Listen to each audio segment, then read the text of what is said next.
안녕하세요. 정보가 세상을 바꾼다의 인포뱅크입니다. 이번에 전해드릴 내용은 국권 회수에 소독하고 신고는 100조 원 찍었다입니다. 여러분의 구독과 좋아요는 저에게 많은 도움이 되오니 구독과 좋아요 많이 눌러주시기 바랍니다. 그러면 시작을 해보겠습니다. 지금 중국의 인민은행이 국권을 소독하고 신권을 발행했다라는 내용인데요. 이 내용을 한번 보면 첫 번째, 국권 소독에 대해서 먼저 알아보겠습니다. AFP 통신에 의하면 15일 중국이 코로나19 우한 폐렴의 확산을 막기 위한 노력으로 중국인민은행이 국권 지폐를 회수해 자외선이나 고온으로 살균 처리하고 있으며, 이렇게 소독한 지폐를 밀봉해 지역별 감염 심각 수준에 따라서 최소 7일부터 최대 14일 동안 보관한 다음 유통한다고 밝힌 내용입니다. 파니페이 인민은행 부행장은 기자회견에서 현금 사용자의 안전과 건강을 보호해야 한다 하면서 시중은행에는 고객이 현금 인출을 원하면 가능한 한 신권으로 지급하라는 지시를 해놨다라고 말을 하고 있다고 합니다. 이어 중국 지방 간 지폐 교환 업무는 일시 중단된 상황이라고 덧붙였는데요. 자, 그러면 왜 국권을 소독하냐? 그 이유를 한번 보면 중국인들이 코로나19 우한 폐렴 바이러스를 우려해서 현금 사용을 꺼리는 사례가 증가한 뒤에 나온 것이라고 지금 말을 하고 있습니다. 후베이성 안에서 유통되는 현금을 다른 지역으로 돌리지 않도록 했고, 병원에서 사용한 화폐의 경우 소독해서 인민은행이 회수하고 있다고 지금 말을 하고 있죠.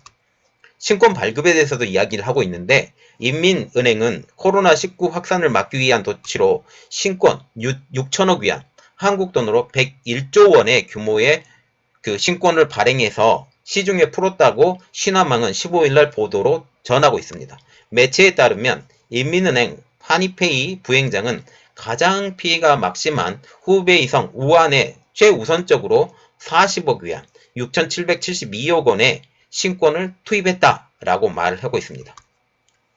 그러나 이렇게 신권 발행 그리고 국권 회수, 이것에 대한 효과는 어떻게 될 것인가에 대해서 지금 말을 하고 있는데, 효과는 불투명하다는 거죠.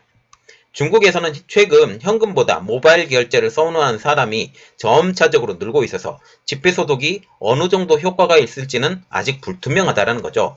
여론조사기관 입소스가 2017년 시행한 설문조사에 따르면 중국인 응답자의 4분의 3 가까이가 100위안, 약 1만 7천 원을 넘는 현금을 사용하지 않고도 한 달 동안 살 수 있다고 지금 답하고 있다는 거죠. 말하자면 지금 현금의 유동성은 그렇게 많지 않다 라고 보시면 되겠습니다. 그리고 지금 한국은행에서도 중국에서 돌아온 한국돈 교환을 지금 중단을 하고 있다는 내용이 있었는데요. 그 배경을 한번 보면 코로나19 우한 폐렴 때문입니다. 요즘 중국에서는 폐차장, 관광명소 등 국가 전역에서 수집한 원화를 한 번에 모아 중재자가 한국에서 교환하는 사례가 늘고 있거든요. 한은은 코로나19가 잠잠해질 때까지 교환을 잠정 중단한다는 이 내용인데요. 한은 발공국의 관계자는 신종 코로나 확산으로 인해 해외에서 유입한 주화 및 은행권 교환 업무를 당분간 중단하기로 했다라고 밝히고 있습니다.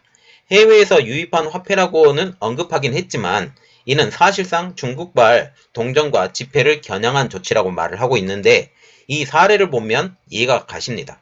첫 번째로 중국으로 수출한 중고차나 폐차 과정에서 나온 훼손된 조화들을 수집해 가져오는 경우가 있고, 이는 중고차나 폐차 직전에 차 안에 남아있는 동전을 수집하고 이를 모아서 한국으로 다시 되돌려온다라는 거죠.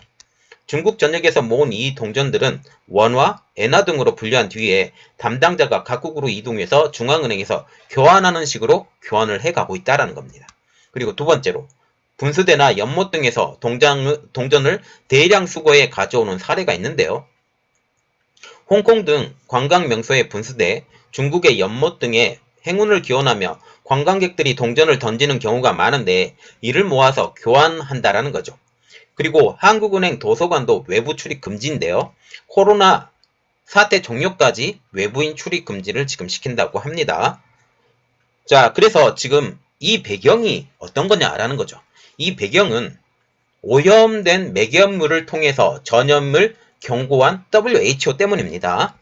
자, 그래서 지금 WHO가 뒤늦은 경고를 하고 있는데, 이번 우한 폐렴은 주로 감염자와의 밀접 접촉이나 비말, 말하자면 말할 때 튀기는 침 있죠. 이런 침을 통해서 폐렴이 이동이 되는 걸로 알려져 있지만, 오염된 매개물, 포마이트라고 하는데요. 오염된 매개물을 통해 점막, 눈, 코, 입에 직접 또는 간접 접촉으로 전파할 수 있다고 WHO는 최근에 밝혔습니다. 드디어 이것도 밝혀졌죠. 전문가들은 이렇게 경고를 하고 있는데, 독일 그라이프스발트 대학병원과 보험 루그대 등 연구진도 최근 코로나 바이러스가 물건의 표면, 즉 매개물에서 최대 9일까지 전염성을 띈다는 연구 결과를 내놓은 바가 있습니다.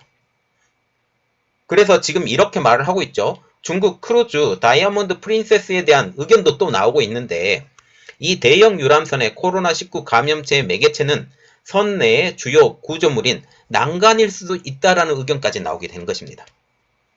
그리고 또한 환자 집 문 손잡이에도 검출된 신종 코로나 바이러스에 대한 의견도 나와 있는데요.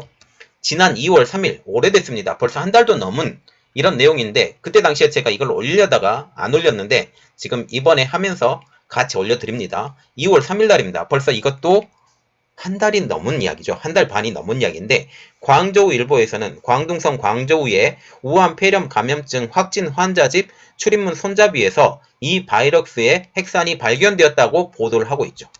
문 손잡이처럼 사람의 손이 많이 닿는 물체에 바이러스가 간접 접촉을 통한 감염이 우려가 된다라고 말을 한다고 했죠. 그런데 이 발표가 난 뒤에 한 달이 넘어서야 WHO가 발표를 했죠. 어떻게?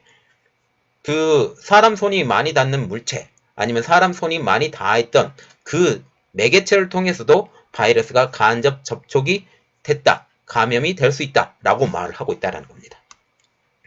이때 당시에 장저우빈 광저우 질병예방통제센터 대변인은 이렇게 말을 하고 있는데, 신종 코로나 바이러스가 주로 비말로 전파되며 접촉 등으로 옮겨진다고 말을 했죠. 그는 아울러 물체 표면에 바이러스가 묻어 있다면 손으로 오염된 물질을 접촉한 뒤 음식을 먹거나 눈으로 비비는 등의 행위로 감염될 수 있다라고 경고를 하게 된다라는 겁니다. 자, 지금 보시면 WHO의 뒤늦은 경고, 이것을 통해서 사람들이 굉장히 많이 늦게 이렇게 전파되는 것을 알게 된다라는 거죠. 이런 경고들을 빨리빨리 내서 이런 것들을 막았어야 되는데 중국 눈치를 보고 이렇게 하지 못하고 있는데, 중국 신문에서는 이미 말을 하고 있었다라는 겁니다. 자, 이것 때문에 중국이 대응이 더욱더 늦어지고, 중국은 여전히 대응을 잘하고 있다라고 지금 얘기를 하고 있는데, 이건 정말 잘하고 있는지 모르겠습니다. 자, 이번 내용은 여기까지였고요. 저의 내용이 여러분들에게 도움이 되셨다면 구독과 좋아요, 그리고 알림 설정까지 좀 부탁드리겠습니다. 감사합니다.